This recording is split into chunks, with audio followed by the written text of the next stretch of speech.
The Kellen Mond experiment was under the microscope in yesterday's first Viking game of the 2022 season. We're breaking it all down, along with our biggest risers and fallers, coming up next on Superior Sports Talk.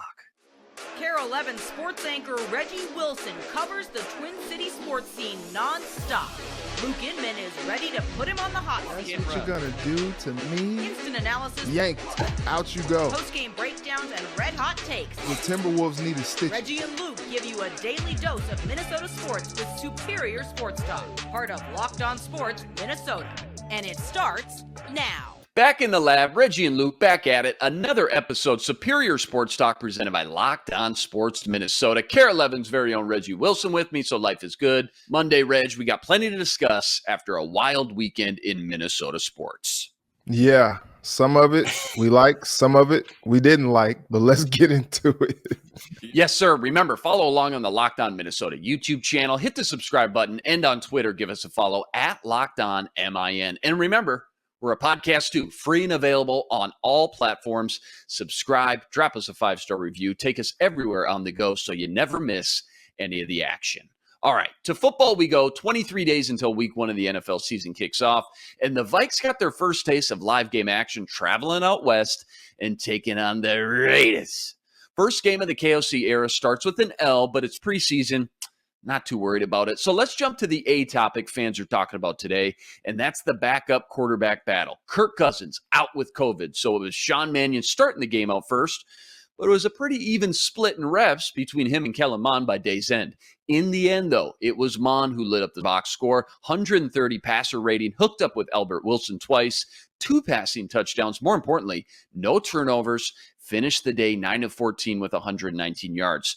All right, so Reggie, Mond and Mannion could not be in more polar opposite spots in their career. Mannion, the prototypical clipboard backup, nice for Cousins to walk back to the sidelines, talk to someone that knows what he's seeing on the field, understands the NFL defenses and what they're trying to do. But he's capped out physically, and his peak has come and gone years ago. Mond, on the other hand, showcased exactly what we expected. You've got this young developmental quarterback with some nice traits to work with, but for every nice splash play and rep, there's 2 or 3 reps that made you say, man, he's still a ways away yet. But clearly one guy has a far higher ceiling and potential. So knowing that, is what you saw yesterday enough to say he should be the number 2 quarterback moving forward behind Kirk Cousins when we finally get to week 1 of the regular season? Give me your assessment on what you saw yesterday and what the game plan should be moving forward with these 2 battling backups. So I think after the performance, you have to be encouraged by what you saw from Kellen Mond. So there was that one play where he scrambled all around. He broke some tackles, evaded the pressure, and then threw it out of the back of the end zone when there was a guy wide open on that back end zone line. And you're just like, oh man, what's going on? And, a couple times where he had some guys open and he airmailed it. And it's funny because Mannion yesterday, he had a guy open in the corner of the end zone and he airmailed it out of the back. And you're just like, what's going on here? And KOC, it's so funny, man, because he's like that prototypical head coach. He's not going to throw anybody under the bus, but his body language on the sideline just looked exasperated after a couple of those plays because he saw that they left some opportunities on the field. And so it's interesting. Maybe Mond was he was rushing it a little too much. He was just trying to like hype himself up a little bit too much, but it seems like he settled down and settled in and was able to have a pretty good performance yesterday. Couple touchdown passes to Albert Wilson, couple nice passes doing that. And I think what was cool about it was he just seemed poised. Like he, going into this weekend, I said, like, man, just run out there, run around, play some backyard football, have some fun, and produce. And, on that one play, he kind of took that to heart and did that a little too much there. But what was interesting about the whole thing was I think he pretty much did enough for me to make him QB2. Look, you know what you're going to get from Sean Mannion. And like you said, he's the guy that holds the clipboard who, can see what's going on back there and understand, when Cousins comes back to the sideline, like, hey, the safety did this or the backer did that. I like what you did with this, or maybe think about doing that next time. Or, he's kind of like that next coach on the field. So I do think it's valuable to have him. But if you're just holding a roster spot for a guy who's not really going to contribute in a way that you really need him to, I think you go with Kellen Mond because, man, just watching Mannion back there, like the arm is just not there. He's a little gun shy at times. Like he's like a statue back there, can of corn back there at times. And so I think Mond gives you a little bit more, if Cousins goes out for whatever reason. I think that you get excited about what Mond can bring to the table because at least he can extend plays with his legs, or if it's not there first, second read, that he's going to take off running and get some positive yardage with his legs. And I think you saw enough yesterday to say, like, okay, I think I can get with him being QB2. Yeah, a lot of good points there. I'm glad you brought up that one play. That's what summarized Mond to me and where he's at in his development. Down in the red zone, third down, need a big play. He escapes pressure twice, runs to his left, only to scramble all the way back to his right. Looking like shades of Fran Tarkenton there for 12 seconds, and then you're right. Only that's what PA said.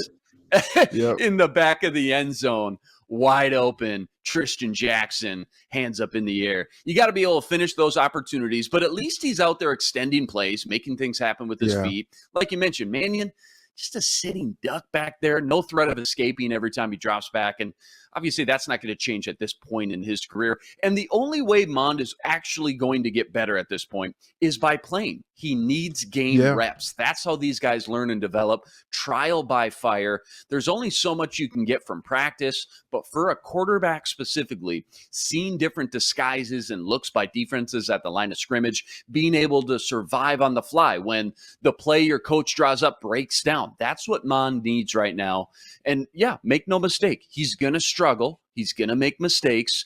But show me a young quarterback who doesn't in the NFL. It's all part of the growing process and going back to the tape and learning from your mistakes with your coaches. So I've seen enough personally. I think Kellen Mond should be the number 2 quarterback this Saturday versus San Francisco. And if he's not, I just think it's a missed opportunity for him to, again, challenge himself versus a number 2 defense. Remember, he was getting looks versus the number 2 and a majority of the time, number 3 defense versus Las Vegas as well. All right, enough about the backup quarterbacks. Who else stuck out to you yesterday, Reg? Who improved their stock and was a winner in your eyes in game 1 of the preseason? Harrison Phillips looked great. Like he looked like the guy that they signed him to be. And it was very small sample size, but I really liked what I saw from him. Really also liked what I saw from Albert Wilson, funny enough. Like I don't think they signed him to be like a major player in that offense, but I think he did a lot to help himself as far as making the team.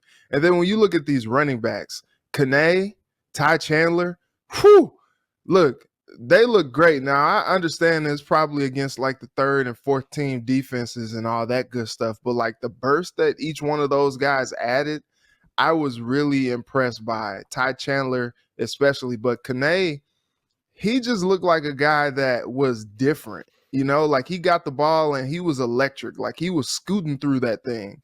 And I was really, really like excited to see what he did.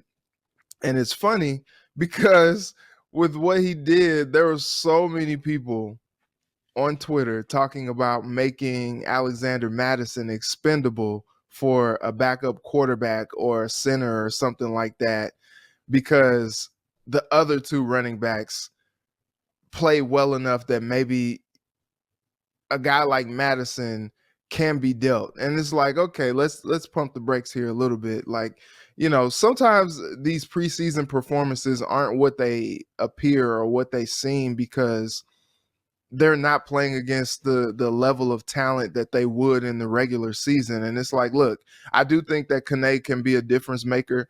I do like what Ty Chandler brings to the table, but at the same time, it's just like, well, like Alexander Madison is proven, in mop up duty and in backup duty, filling in when Dalvin Cook has been out in games past, especially last season, a couple 100-yard performances.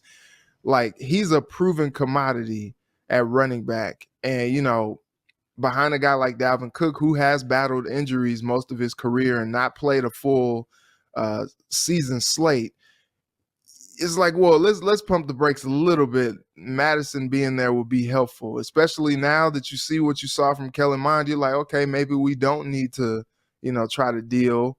And maybe, you can see a quarterback that gets let go or, something like that during the preseason. Let that happen, and maybe you give a flyer on a guy like that. But I really liked what I saw from the running backs, almost more than anybody yesterday, and it was impressive to see. Dalvin Cook's played, 5 seasons? He averages 13 games per season. Ken Nwangu's coming off a knee injury as well, so they want to lighten that load, at least keep tabs on that. So what happens week 10 after you trade Madison? Cook's out for a couple games, and Ken Nwangu's banged up, and you got Ty Chandler starting, and who's your number 2? CJ Ham at that point? Let's pump the brakes on the Alexander Madison trade talk. We're going to talk about more running backs, by the way, in segment 3. What does it mean? I had to look up Lewis Cines Rookie of the Year odds after yesterday's game. Currently sitting at 30-1. Some juicy value to be had. You can check it all out on BetOnline. BetOnline, your number one source for all your betting needs, stats, news, and info. BetOnline makes betting easy. Go to betonline.net today to learn more. That's betonline.net, where the game starts. Yeah, Reggie, I might have to change my computer password here because I got Harrison Phillips, number 1. So I'm thinking, hey, did Reggie peek at my notes here? We knew the starters would be out, and if they played, they wouldn't get much time. But Harrison Phillips, man, when he was on the field, he looked like a difference maker. The D-line and without him, it was just night and day. And it was great to see at least a small sample size of what he's going to be able to bring to this running defense specifically and just make life easier for all the guys around him. More from the front 7. How about DJ Wanham and Patrick Jones? Again, pump the brakes. We're not putting anyone in the Hall of Fame yet. They're going against backups too. But, hey, they got after the passer and into the backfield quite a bit. It's just nice to see and nice to know when Hunter and za'darius maybe need a breather. There's 2 young quality backups ready to step in and bring some heat. Remember, Wanham led the team in sacks last year with 8. Finally, I just love watching those rookies get their first taste of action. Lewis Cines. Oh, yeah. He can fly. He can hit. Stack him in the box. Let him get physical. He may not start week 1, but he'll certainly get his chances to make plays one way or another because he's just too talented not to be on the field more than not. Booth Jr., that was interesting. He's going to be an experiment for sure. Got all the tools and talent. That's fun, but needs to work on his technique a little bit, learn how to tone down the physicality. 3 penalties for him yesterday. You can see kind of the learning curve he's got in front of him coming into the NFL where you just can't get too grabby. And lastly, Brian Asamoah and Ed Ingram.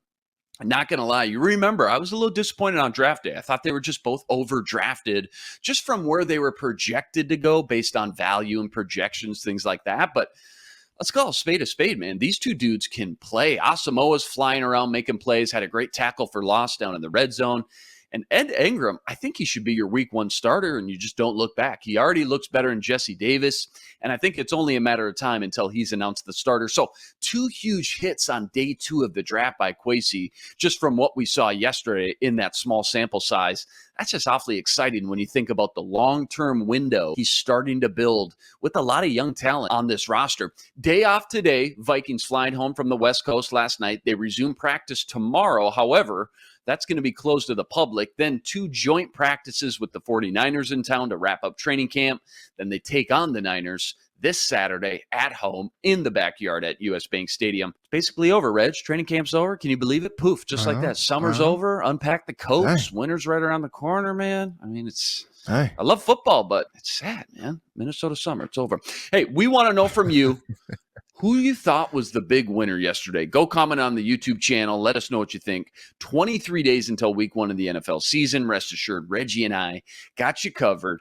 every step of the way, every day on Locked On Sports Minnesota, which you can now find streaming on your Roku device. So be sure to look out for Locked On Sports Minnesota app there as well. Pretty cool. All right, to baseball we go.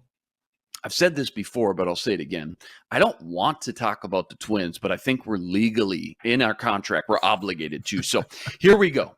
You know, Reg, it's just been a roller coaster of emotions all the way back to the preseason. They signed Carlos Correa, blockbuster move, front office that rarely makes these big splashes.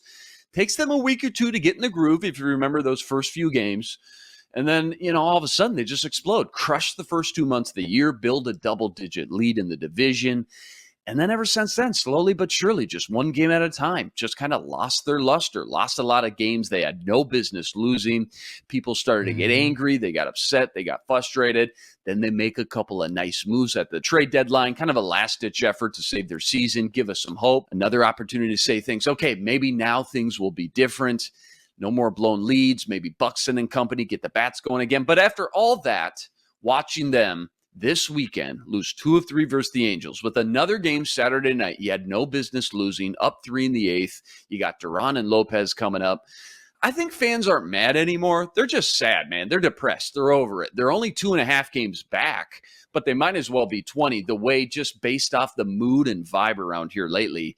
Quick thoughts and notes on this weekend series, and is it too early for fans to feel the way they do? Is there any signs of coming back from this and expecting anything different after just seeing the same outcome play out, no matter who's in the game? You had to have that series. Like, you had to have it. And they looked in control. They started with the win on Friday, grabbed some momentum, headed into the weekend, and, had the 3-0 lead on Saturday. And you're like, oh, man, here we go. Twins. Look at them. Proud of them. Just rising to the occasion when it matters most. And then it all just came crashing down. And then they jump out to a lead once again yesterday. Didn't work out again. I think if you're a fan, you're just like, wow, like this season is running out. And for the longest time this season, they had the lead in the division, and it looked like they were the front runners to win it. But you got a little nervous because you're like, man, Cleveland's surging, Chicago's surging. You got to be careful. You got to be careful. And I think what is tough about this whole thing is now those two teams are doing what you expected them to do. And the Twins went out and made these trades and, tried to shore up some of the holes that they had.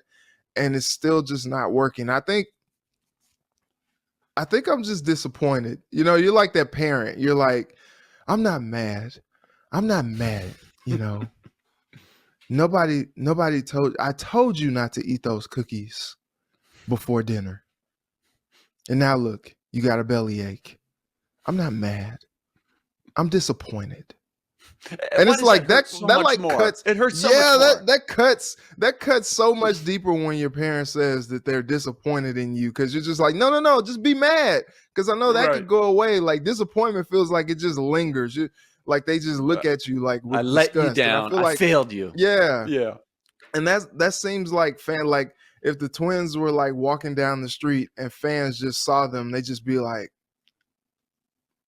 I can't with you. And you're just like, no, please, like, don't give up on me. Like, I promise I could turn it around. But at this point, you're just like, dude, like, can they? I don't know if they can, because when you have to have these games and you're losing them in the fashion that you're losing them, like, that just does not instill confidence.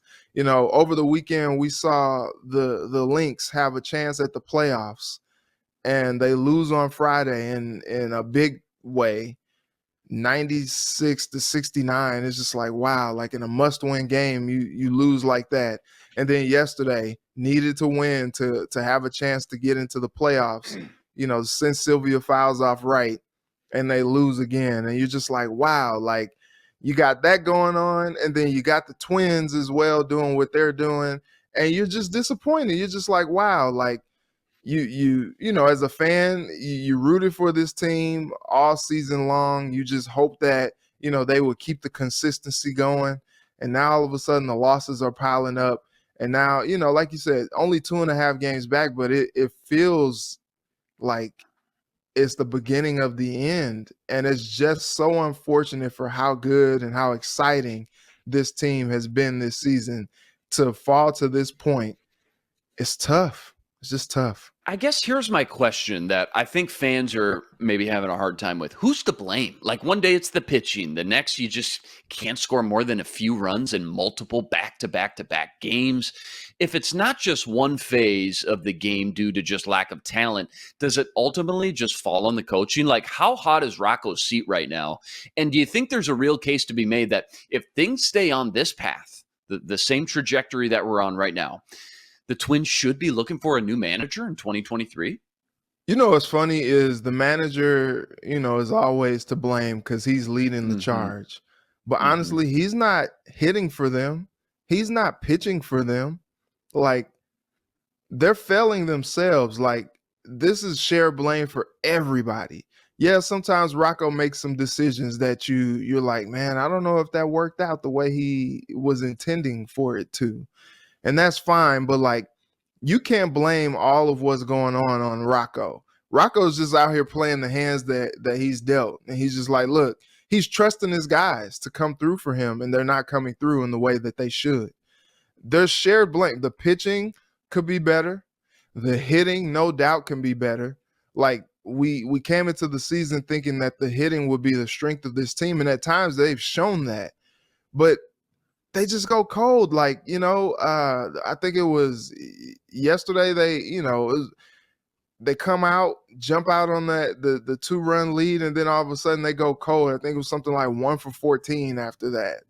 And you're just like, what are you going to do with that? Like, how is it that the bats all of a sudden just forget how to bat? Like, they just forget how to play all of a sudden out of nowhere, and you just don't understand, because it's just like, well, how do you just lose synergy like that from one moment to the next? And that's pretty much what's going on. Like, you don't really understand how things get that confuzzled, if that's a word. We're going to go with that. That seems like we're rolling with it. Appropriate word for what's going on with the Twins. It's all confuzzled, but I think that's what kind of discourages you if you're watching. You're just like, man, like, I don't know what we can believe in. We can't believe too much in the pitching because they'll let you down. You can't believe too much in the hitting because the bats go cold. I don't know who you blame. I like, honestly, if you had to scapegoat someone, it would be Rocco, but it's just like, it's not even really his fault. He's just doing the best that he can. Really hard critic on their timely hitting. It seems like, team average, they've been top 10 all year, but it's like when it comes down to crunch time, they have a hard time.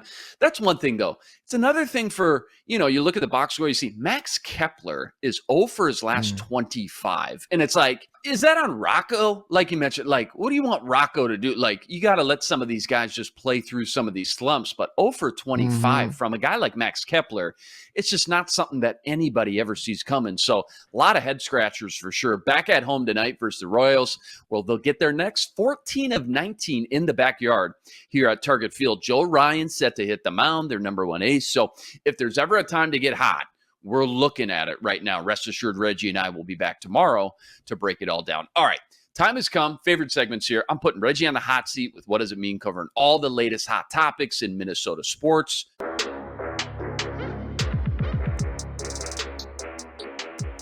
First up, the Minnesota Vikings headed into the 2022 season with 4 viable options at running back: Dalvin Cook, Madison, Kene Nwangwu, and of course, rookie Ty Chandler. Sunday versus the Raiders with Cook out, Madison 8 yards on 3 carries, playing just a few series, while Kene and Chandler combined for 109 yards on 15 touches, averaging 8.5 yards per touch. What does it mean when it comes to the game plan coaches should take regarding the team's running back stable, which for now, it feels like one of the best positional groups in the NFL, top to bottom? How do you see all this playing out come regular season time here, Reggie? I saw someone on Twitter yesterday, or several people on Twitter yesterday, talking about this is the same old Vikings, weak defense, offense not able to get things going. This year is going to be terrible. It's just like, dang, dude, like you're just watching a preseason game and you're like surmising all of that? Like you've given up on him like Yeah. before it even starts. Like Yeah, what's going on? Yeah, you're fun to watch the game with, dude. I really want to come over to your house and watch the game with you for 3.5 hours. Relax, dude. It's like Preseason. Relax. calm it down, my guy. Just, I mean, goodness gracious. But I also think that we jump to conclusions really quickly as well with some other things like Kenny Pickett. Led that game-winning touchdown drive, and everybody's just like, oh man, here he is. That's why they drafted him. He's the future. And it's just like, yeah, he probably is. He probably will be. He could be. But he also was out there playing against the fourth team defense. Like, that's pretty much like comparable to the guys that he was playing against in college. So like, let's kind of pump the brakes a little bit there. Let's wait until he does that against the first team defense. And it's the same thing. Like, I really liked what I saw from Kane. I really liked what I saw from Chandler. But if Madison was in there when they were in there, like, he would have been eating as well.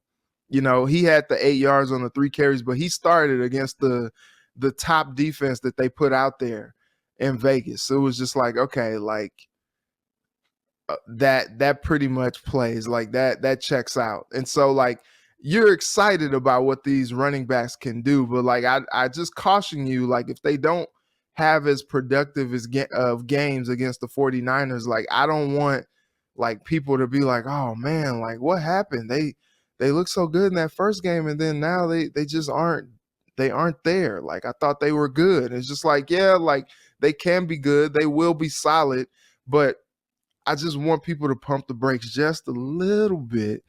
Let this thing play out a little bit more. Let them kind of get their feet set under them a little bit. Let them get a little bit more game tape on them. I do think how this season is going to play out is going to be Cook.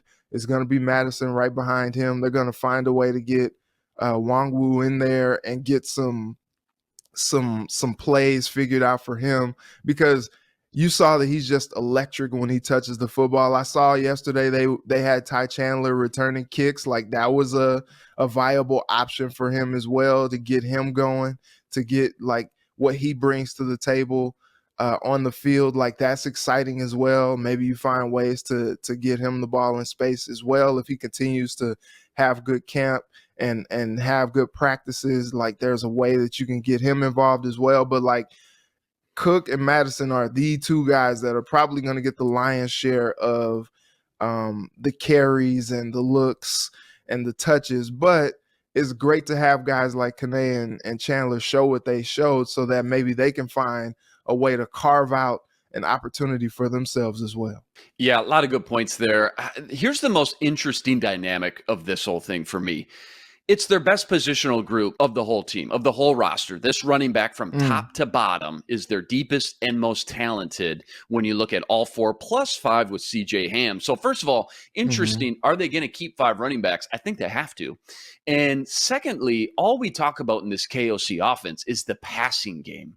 So how much balance will KOC be able to find from, yes, it's a pass-happy league. This is what I'm good at. I can carve these and draw these plays up, the good designs, use JJ, Thielen, KJ, you name it, split them out 3, 4, 5 wide. But man, you're not maximizing the best part of maybe your offense if you're not running the ball consistently as well. And we still know in this day and age, even with pass-happy league, you still got to be able to run the football. So I'll be interested to see how this balance looks the first few weeks and then how it looks throughout the rest of the season. Again, Dalvin Cook averages 13 games a season. You know he'll get banged up. You're going to want guys like Alexander Madison in these backups. So let's pump the brakes on all that trade talk. Great to have that depth, though, once you get in the middle and the late season and have 3 capable backups. I think everybody was a little surprised they drafted another running back on day 3, Ty Chandler, but you can start to see why. He looks the part. He's got certainly the speed. And again, if anybody were to get banged up, just a great opportunity to have a rookie come in and take some valuable reps from some of these veterans. So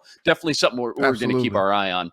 All right, that's a wrap today. Back here tomorrow, breaking down more Twins, Vikings, plenty more. Remember, you got to like, rate, review, and subscribe to the YouTube channel. Join us every day for another episode covering all the biggest topics in Minnesota sports. We're a podcast too, free and available on all platforms. Subscribe subscribe, drop us a 5-star review, and take us everywhere on the go. That's Reggie Wilson. Follow him on Twitter at Reggie Wilson TV and on Care11. I'm Luke Inman on Twitter at Luke_Spinman. Special thanks to our producer, Matt DeBritz. Tune in tomorrow to Superior Sports Talk, part of Locked On Sports Minnesota. For Reggie, I'm Luke.